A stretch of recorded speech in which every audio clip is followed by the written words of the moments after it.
शताब्दिका नायक मोर 238 rank थिला मोर एटा second attempt थिला।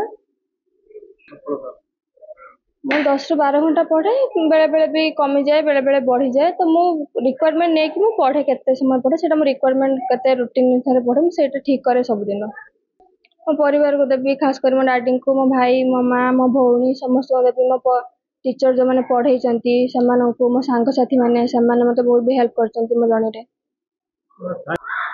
मो डैडी इच्छा थिला तापरे मु बेतले लाइन को गली तो मु भी देखिली तो मते भल लागिला तो ता सेति पई एटा को चूज करली एडमिनिस्ट्रेटिव लाइन को।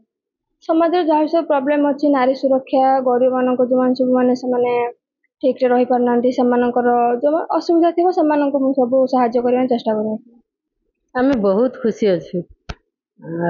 गाँव भी पंचायत रे से सब ना कला आमको बहुत खुशी लगुच भाषा रे भी कही हबनी आमे एते खुशी अच्छु। मो अंचल दुई जन 2025 मसीह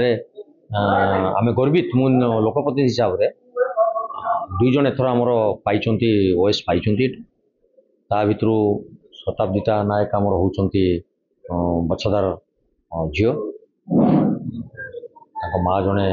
शिक्षयित्री और बापा जड़े कंट्राक्टर अच्छा मुझे आलोचन जहाँ जानूली से बहुत परिश्रम कर संग्राम कर आज ये जगह से पहुँची पारि आशा करी जनसेवार निजक से नियोजित करेंगे पारु पर्यंत मुझे कहूली मुझे धैर्यर सकारे सब जिन मुकबिला करने को पड़ो आम चाकरी हिसाब से धरले आमपाई ठीक हम ना आम चाकरी सांगे लोक मान सेवा कर जो ओडिशा प्रशासनिक सेवा बोली आम लगे ओडिशा प्रशासनिक सेवार जो सी गुरुत्व बहन करी लोक मान निजक नियोजित करने मुझे परामर्श देती आशा करुच्ची से निश्चित भल कम करेंगे आम अंचल सुनाम अर्जन करेंगे और गौरव अर्जन करेंगे तत्संगे संगे प्रभु तांको शतायु करंतु से रहीकि धैर्य सहकार मुकाबिला करी समस्त कार्य को सुचारू रूपे तुले।